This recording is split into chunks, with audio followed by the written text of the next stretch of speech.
हमार बियाह सिर्फ और सिर्फ पवन सिंह से हुई। तो हेलो गाइस, भोजपुरी में सबसे बड़ा बवाल। अक्षरा सिंह ने पवन सिंह का गाने पर किया जमका डांस, जो कि पवन सिंह का बवाल गाना पतरे पतरे कमरिया पर अक्षरा सिंह ने की बिजोड़ डांस, जो कि देख सकते हैं चिंटू पांडे इसमें नजर आते हैं और दोनों जम के किए डांस।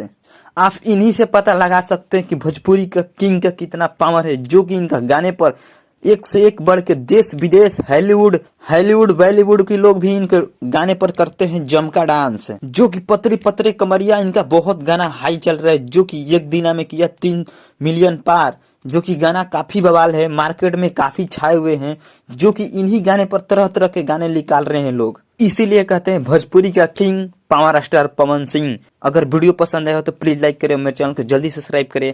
ऐसे वीडियो मेरे चैनल पर डेली मिलता है। वीडियो देखने के लिए थैंक्स।